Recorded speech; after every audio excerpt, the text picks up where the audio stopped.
द्वितीय स्कंद प्रारंभ, अर्थात यहाँ से द्वितीय स्कंद प्रारंभ होता है। अगर आप चैनल पर नए हैं तो चैनल को जरूर सब्सक्राइब करें और सब्सक्राइब करने के बाद नोटिफिकेशन बेल जरूर दबाएं ताकि आने वाली हर एक अध्याय की वीडियो को आप देख सकें। और हाँ, अगर आपने अभी तक प्रथम स्कंद के 19 अध्यायों को नहीं देखा है तो जो सूर्य दिख रहा है आपको, सूर्य की फोटो पर क्लिक करें, वहां से आप चैनल पर जाएंगे। चैनल पर जाने के बाद आप प्ले लिस्ट में देख सकते हैं, वहां पर आपको प्रथम स्कंद मिल जाएंगे। तो द्वितीय स्कंद का प्रथम अध्याय आज हम शुरू करते हैं। लेकिन उससे पहले एक चीज ध्यान रखिएगा, आप इस अध्याय को ध्यानपूर्वक सुनिएगा क्योंकि अंत में हम कुछ आपसे प्रश्न पूछेंगे। तो आरंभ करते हैं। प्रथम अध्याय। इस अध्याय में हम पढ़ेंगे श्री सुखदेव जी द्वारा श्रीमद् भागवत जी की स्तुति तथा राजा परीक्षित को धैर्य बधाना। इस प्रकार महाराज परीक्षित की अनुनय विनय से बड़े प्रसन्न होकर श्री सुखदेव जी बोले, हे राजन, तुमने जो यह प्रश्न किया है कि मनुष्य को अंत समय में यानी कि मृत्यु काल में अपने उद्धार के लिए क्या प्रयत्न करना चाहिए, यह प्रश्न बहुत ही उत्तम है।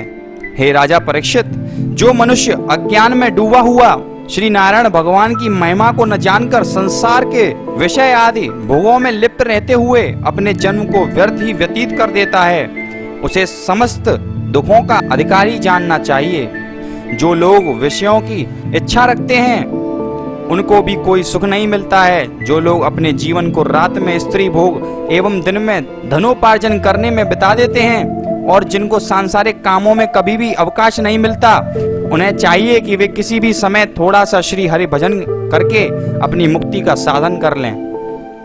हे परीक्षित, तुमने भारतखंड में जन्म लिया है। जो मनुष्य इस भारतखंड में रहकर परम ब्रह्म परमात्मा का भजन तथा स्मरण करके वैकुंठ का सुख प्राप्त कर लेते हैं, उन्हीं का संसार में जन्म लेना सफल है। ऋषि मुनि सांसारिक मोह छोड़कर वन में रहते हुए श्री नारायण भगवान का भजन तथा स्मरण करके अपना जीवन बिताया करते हैं। अतः हे राजन, सुनो, जिसकी मृत्यु निकट आ गई हो उसे संसार सिंधु से पार होने के लिए भगवान श्री श्याम सुंदर की कथाओं के सुनने से और स्मरण करने से अधिक उत्तम मार्ग और कोई नहीं है। अब जो संपूर्ण पुराणों में सर्वश्रेष्ठ है तथा जिसमें भगवान श्री कृष्ण चंद्र के चरित्रों का वर्णन है और जिसे मैंने अपने पिता श्री वेदव्यास जी से पढ़ा है, उसी श्रीमद् भागवत पुराण को मैं तुम्हें सुनाता हूँ। जो प्राणी जन्म मरण से मुक्त होने की कामना रखता है उसके लिए श्रीमद् भागवत सुनने से बढ़कर सरल उपाय कोई दूसरा नहीं है। इस श्रीमद् भागवत के सुनने से, समस्त शास्त्रों के सुनने से जो पुण्य मिलता है, इससे इसे सब वेदों का तत्व जानना चाहिए। श्रीमद् भागवत के सुनने से परमेश्वर के चरणों में प्रीति उत्पन्न होती है। जो मनुष्य स्त्री पुत्र आदि के मोह में पड़ा रहता है, वह यदि नित्य प्रति श्रीमद् भागवत की कथा सुनता रहे तो उसका मन भी विरक्त होकर भगवत भजन में लग जाता है और वह सहज ही भवसागर से पार हो जाता है। जिस जगह पर श्रीमद् भागवत की कथा होती है उस जगह संपूर्ण तीर्थ एवं देवता कथा सुनने को आते हैं। इस कथा के श्रवण करने से जन्म जन्मांतरों के पाप नष्ट हो जाते हैं। अतः हे राजन, तुम भी इस कथा के श्रवण करने से मोक्ष को प्राप्त हो जाओगे। यद्यपि तुम यह कहो कि मेरे आने से पहले जो ऋषि मुनि यहाँ उपस्थित थे उन्होंने तुम्हें श्रीमद् भागवत की कथा सुनने की राय क्यों नहीं दी, तो इसका एकमात्र कारण यही जानना चाहिए कि अभी तक उन ऋषि मुनियों का मन किसी एक बात पर स्थित नहीं था। कोई यज्ञ करने की कहता था तो कोई जप, कोई तीर्थ करने तो कोई दान और कोई हरि सेवा की बात कहता था। परंतु मैं श्रीमद् भागवत के अलावा और किसी बात से मतलब नहीं रखता हूँ। मैं सदैव संसार में अवधूत की तरह रहकर अपना जीवन व्यतीत करके आनंद का अनुभव करता हूँ। हे राजन, यदि तुम इस डर से डर रहे हो कि तुम्हारी मृत्यु में थोड़ा ही समय शेष रह गया है तो तुम अपने मन से उस डर को त्याग दो, क्योंकि तुम्हारी मृत्यु में तो अभी 7 दिन शेष हैं। अतः इस अवधि में तुम श्रीमद् भागवत की कथा को मन लगाकर सुनो। इसके सुनने से तुम अवश्य ही मुक्ति पद को प्राप्त कर लोगे। खटवांग नामक राजा तो केवल 2 घड़ी में ही मुक्त हो गया था, फिर तुम्हारे लिए तो 7 दिन का समय मिला है। यदि कोई प्राणी सच्चे हृदय से अपने परलोक को सुधारना चाहे तो वह केवल 2.5 घड़ी में सुधार सकता है।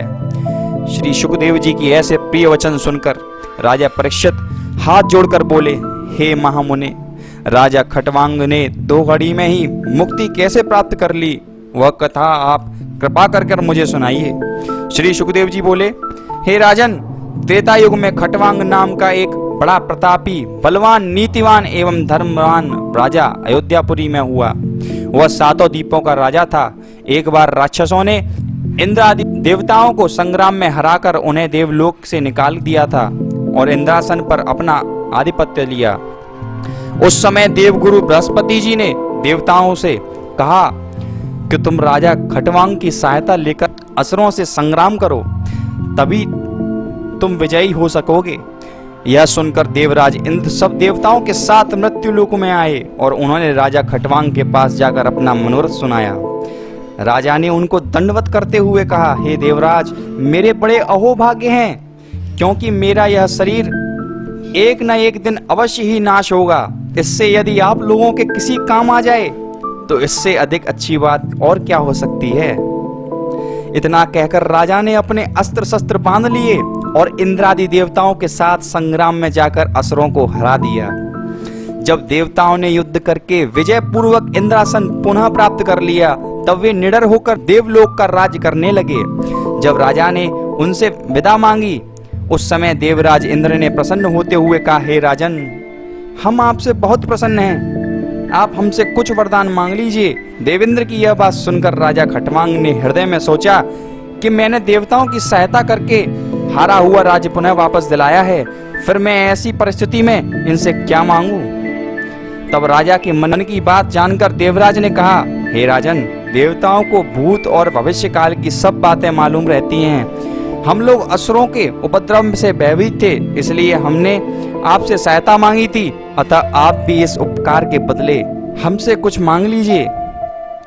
यह सुनकर राजा खटवांग ने अपनी वृद्धावस्था पर विचार करके देवताओं से कहा, अच्छा, आप पहले मुझे यह बताने की कृपा करें कि मेरी आयु अभी कितनी शेष रह गई है, इसके बाद मैं वरदान मांगूंगा। तब देवराज इंद्र ने विचार करके उत्तर दिया, हे राजन, आपकी आयु अब केवल 4 घड़ी शेष रह गई है। यह सुनते ही राजा ने देवताओं से कहा, तब तो मैं आपसे यही वरदान मांगता हूँ कि आप मुझे इसी क्षण अयोध्या में पहुंचा दें। मेरी मृत्यु का समय निकट आ रहा है, अतः मैं वहां जाकर ऐसा कार्य करूंगा जिससे पुनर्जन्म से छूटकर भवसागर से पार हो सकूं। राजा की यह बात सुनते ही इंद्र ने बड़ा तीव्र गति वाला एक विमान दे दिया, जिस पर बैठकर राजा दो ही घड़ी में अपने स्थान पर जा पहुंचे। श्री सुखदेव जी बोले, हे राजन, उस राजा खटवांग ने मरने के लिए देवलोक से भी अधिक उत्तम इस भरतखंड को समझा और अयोध्यापुरी में चला आया। अतः तुम यह सत्य मानो कि भरतखंड संसार के सब स्थानों श्रेष्ठ है। अयोध्या में जाकर राजा ने 2 घड़ी में अपना सब द्रव्य ब्राह्मणों को दे दिया, अपने बेटे को राजगद्दी सौंप दी। तदुपरांत वह संन्यास धारण कर सरयू नदी के किनारे जाकर श्री भगवान के चरणाविंदों के ध्यान में मग्न हो गया तथा योगाभ्यास द्वारा शरीर को छोड़कर बैकुंठ धाम को गए। हे राजन, इस प्रकार उसकी मुक्ति हो गई। तुम्हारे लिए 7 दिन तो बहुत अधिक हैं। तुम अपने मन को संसारी मोह माया से हटाकर इंद्रियों को वशीभूत कर श्री परम ब्रह्म प्रभु के विराट स्वरूप का ध्यान करो। ये संपूर्ण लोक उसी में सन्निहित है। ऊपर के 7 लोक उस परम पुरुष के कटि प्रदेश से ऊपर का भाग और नीचे के 7 लोक नीचे का भाग समझो। जगत में जो वस्तुएं तुम्हें दिखाई देती हैं, उसमें कोई भी वस्तु उस स्वरूप के परे नहीं है। जिस महत तेज के प्रकाश से ये सूर्य तथा चंद्रमा प्रकाशित हैं, तुम उसी का ध्यान करो। सृष्टि के समस्त जीवों में उसी का चमत्कार जानकर उसके अतिरिक्त संसार के अन्य समस्त व्यवहार को झूठा मानो। जो व्यक्ति उसे सब स्थानों पर एक स्वरूप देखता है, उसे किसी शत्रु का डर नहीं रहता। सब जीवों में केवल उसी का प्रकाश दिखाई देता है। तुम श्री कृष्ण चंद्र का हृदय में ध्यान धरकर श्रीमद् भागवत की कथा को मन लगाकर सुनो, उससे तुम्हारी मुक्ति अवश्य हो जाएगी। इन सब बातों को कहने में श्री सुखदेव जी का मतलब यह था, परीक्षित के हृदय में तक्षक सांप का भय निकल जाए और राजा को अपने हृदय में यह निश्चित हो जाए कि संसार में नारायण जी के अतिरिक्त अन्य कोई वस्तु तेजवान नहीं है। जब यह ज्ञान हो जाएगा, उस समय राजा को डर नहीं रहेगा और इस तरह का ज्ञान होने पर भी वह मुक्त हो जाएगा। श्री सुखदेव जी के श्रीमुख से ऐसे वचन सुनकर राजा परीक्षित ने खुश होकर पूछा, हे महाराज, मैं किस प्रकार बैठकर परम ब्रह्म प्रभु के कौन से स्वरूप का ध्यान करूं? श्री सुखदेव जी बोले, हे राजन, तुम कमलासन में बैठकर अपने हृदय में नारायण जी के सूक्ष्म रूप का ध्यान करो। यदि तुम अपने हृदय में उस स्वरूप को ध्यान न धर सको तो उस स्थिति में समस्त सृष्टि के परमेश्वर का विराट रूप समझकर उसी का ध्यान लगाओ।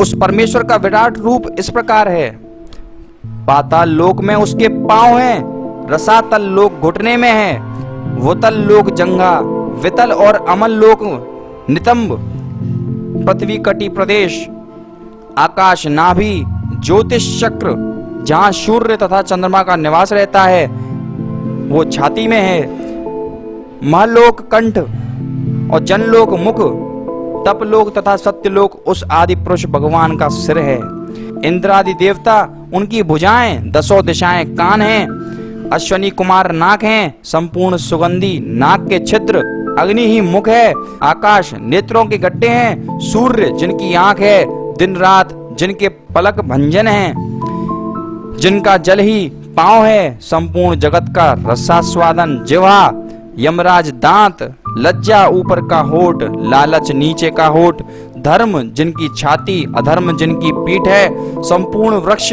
शरीर की रोमावली है, बादल सिर के बाल, नदियां शरीर की नसें, पर्वत शरीर की हड्डी, समुद्र पैर, पवन श्वास है, चंद्रमा मन और वर्षा का जल वीर्य और प्रातः तथा संध्या काल उस परमेश्वर के वस्त्र हैं। प्रभु के उस विराट स्वरूप में बुद्धि द्वारा मनुष्य, घोड़ा, गधा, खच्चर तथा ऊंट नाभि हैं, हिरण आदि पशु जंगा हैं, पक्षी आदि जिह्वा से, गंधर्व विद्याधर चारण तथा अप्सराएं हैं, स्वर से, भेड़िए आदि तथा पांव की एड़ी से यज्ञ आदि कर्म उत्पन्न हुए हैं। प्रभु का इस प्रकार जो विराट स्वरूप है, पहले तुम उसी का ध्यान करो। और इस प्रकार द्वितीय स्कंद का प्रथम अध्याय समाप्त होता है। और वचनानुसार हम आपसे कुछ प्रश्न पूछने जा रहे हैं, जिनका उत्तर आप कमेंट कर लिखिए, जिनके उत्तर हम अगले अध्याय में आपको बताएंगे। हाँ, अगर आपने चैनल को सब्सक्राइब नहीं किया है तो चैनल को सब्सक्राइब करें और नोटिफिकेशन बेल जरूर दबाएं, तभी आप अगले अध्याय को सुन पाएंगे। तो प्रथम प्रश्न ये है कि श्री सुखदेव जी किसके पुत्र थे? दूसरा प्रश्न यह है, संसार के संपूर्ण पुराणों में सर्वश्रेष्ठ कौन सा पुराण है?